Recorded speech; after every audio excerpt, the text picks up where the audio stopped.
Jadi untuk taubat itu ada dua jalan yang bisa kita tempuh.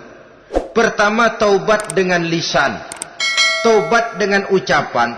Dalam artian apa? Memperbanyak istighfar. Istighfar yang mana? Yang mana yang mungkin saja. Kalau waktunya sempit ya istighfar yang pendek-pendek. Astaghfirullah, astaghfirullah, astaghfirullah. Mau yang lebih panjang, astaghfirullahalazim allazi la ilaha illa huwal hayyul qayyum wa atubu ilaih min jami'il ma'asi waz zunub la haula wala quwwata illa billahil aliyyil azim. Ada waktu yang lebih panjang lagi membaca sayyidul istighfar. Tiap kali berbuat jahat, tiap kali diiringi dengan istighfar. Nah, ini yang bisa runtuh dengan istighfar ini dosa apa? Dosa yang ringan. Dosa yang biasanya dilakukan oleh panca indera kita. Mata. Ini dosa mata. Insya Allah bisa runtuh dengan istighfar. Ngelihat yang haram. Cepat nunduk. Astagfirullah. Habis nunduk jangan ngeliatin lagi.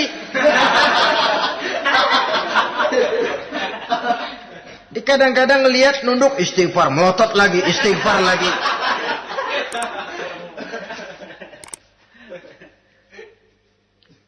Saudara hadirin yang saya muliakan, kata Imam Ali, nazratul ula laka wasaniyatu alaika. Ini dalam menjaga mata. Pandangan pertama rezekimu kelihatan, namanya kelihatan kan rezeki. Pandangan pertama rezekimu, ulangannya dosamu. Ulangannya ini yang bisa membawa dosa. Dosa karena lidah, mengucapkan kata-kata yang menyakitkan orang. Dengan istighfar, insya Allah runtuh. Adapun dosa-dosa besar lainnya, tentu harus dengan perbuatan. Tidak cukup dengan sekedar istighfar saja.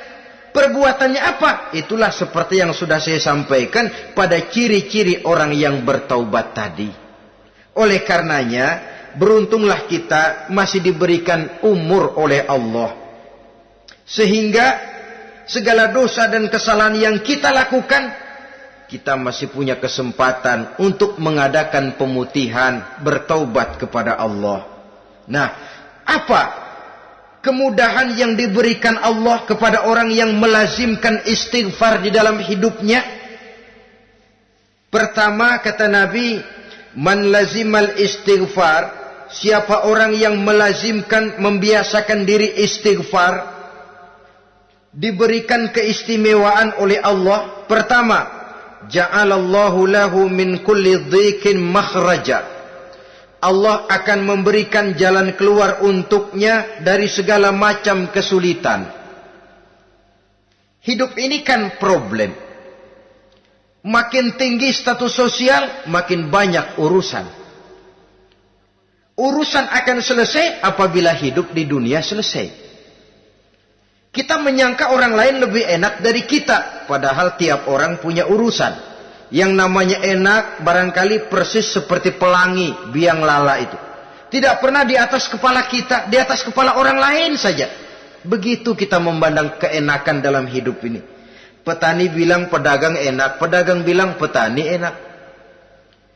Tapi begitulah keenakan itu.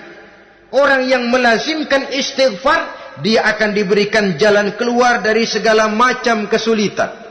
Menurut perhitungan otak, deadlock, buntu, tidak sanggup lagi, entah bisa terwujud dan terlaksana. Allah memberikan jalan keluar dari segala kesulitan. Saudara, kalau Allah sudah memberikan jalan keluar dari kesulitan, siapa lagi yang bisa bikin sulit kita? Kalau Allah yang memberikan jalan keluar, everything is running well katanya. Semua urusan bisa jalan dengan lancar. Tapi tanpa istighfar, jauh kita dari Allah. Jalan yang sudah lapang pun bisa jadi sempit. Urusan yang sudah nyata akan selesai pun bisa jadi injelimet. Dan jalan yang tadinya tidak berliku-liku pun bisa berliku-liku. Ini faktor yang di luar perhitungan matematis. Kita tidak mampu, Allah maha mampu. Menurut akal kita tidak mungkin. Kalau Allah mau, tidak ada yang tidak mungkin. Saudara-saudara, ini fasilitas pertama. Orang yang gemar istighfar diberikan jalan keluar dari segala macam kesulitan. Yang kedua, wa min kulli hammin faraja, diberikan kegembiraan dari setiap kesusahan yang dihadapinya. Ada saja faktor-faktor yang mendatangkan kegembiraan, yang mendatangkan refreshing di dalam kehidupannya, sehingga dia tidak lalu merasa jalannya buntu, tidak merasa kesulitannya tidak pernah terselesaikan. Dan yang ketiga, fasilitas yang diberikan Allah kepada orang yang gemar istighfar, wa razaqahu min haitsu la yahtasib. Allah akan memberikan kepada mereka rizki dari jalan yang tidak pernah mereka sangka-sangka, dari jalan yang tidak pernah mereka perkirakan sebelumnya. Saudara-saudara kaum muslimin rahimakumullah, inilah fasilitas ketiga yang diberikan Allah kepada orang yang gemar istighfar. Rizkinya datang dari jalan yang tidak disangka-sangka. Sebab rizki ini juga termasuk hal gaib. Dan jangan lupa, ar-rizqu bimakna al-ata hissiyan kana au ma'nawiyan. Rizki adalah pemberian baik yang konkret maupun yang abstrak. Kita sering membatasi pengertian rezeki, maka rezeki kita jadi sering terbatas. Menurut kita kan yang namanya rezeki cuma duit saja. Kalau bukan duit bukan rezeki. Padahal semua karunia Allah itu rezeki. Umur rezeki, istri rezeki, anak rezeki, pangkat dan jabatan rezeki, termasuk duit juga rezeki. Tapi dalam kebiasaan kita rezeki cuma duit. Begitu duit seret kita anggap rezeki macet. Maka akhirnya kita tidak bersyukur kepada Allah. Padahal mungkin di sektor duit macet, tapi rezeki dari segi lain, ilmu barangkali tambah, wibawa naik, pangkat naik, anak tambah, itu juga merupakan rezeki.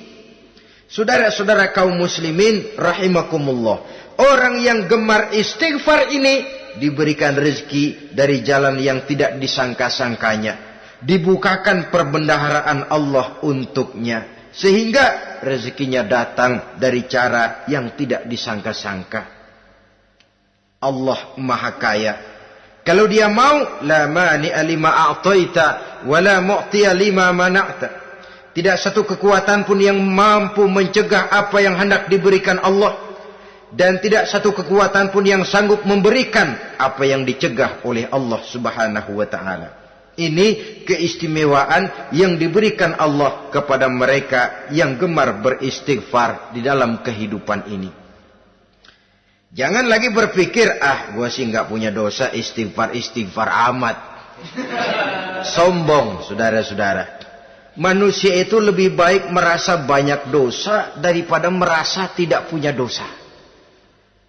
Tanda orang bahagia, kata Nabi, 4. Pertama, orang yang selalu ingat kepada kesalahan yang pernah dia lakukan. Itu orang bahagia.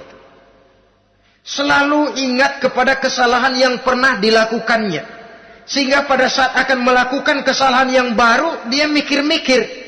Dosa gue yang kemarin udah 3 keranjang, nih nambah lagi.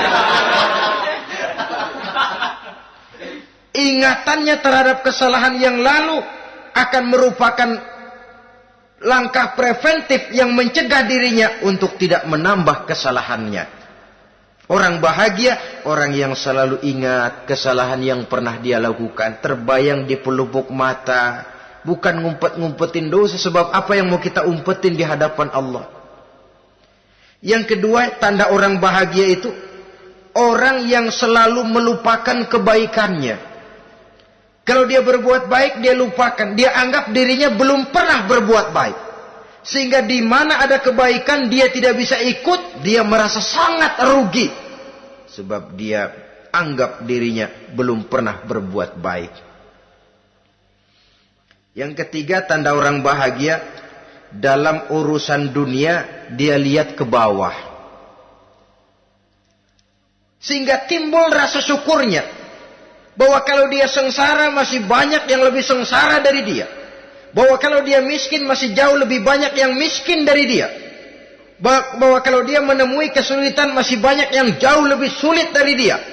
Dengan cara itu jiwanya akan lapang, hidupnya akan tenang, dan dia tidak pernah ingkar kepada nikmat yang diberikan Allah. Sebaliknya yang keempat, tanda orang bahagia itu dalam urusan akhirat dia lihat ke atas. Dunia lihat yang bawah, akhirat lihat yang atas. Kalau dia bisa sholat, kenapa saya tidak? Kalau dia sanggup puasa, kenapa saya tidak?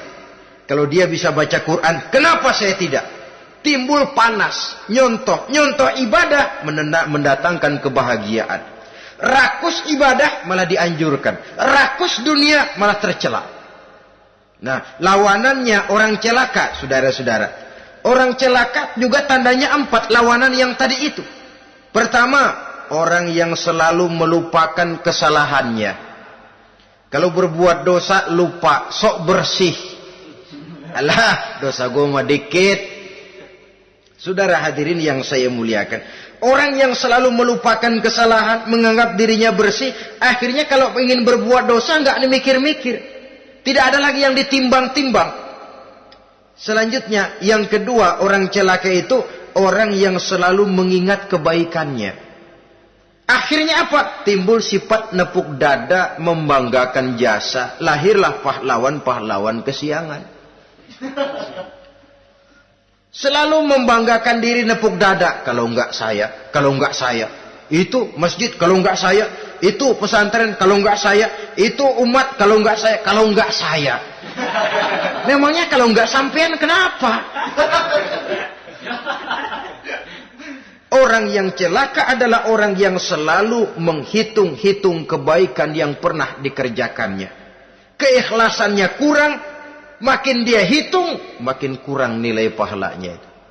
Makanya kalau berbuat baik, ya anggap saja buang sampah, gak usah ditengok-tengok, gak usah diingat-ingat, dan gak usah mengharap orang yang kita tempat berbuat baik akan membalas kebaikan.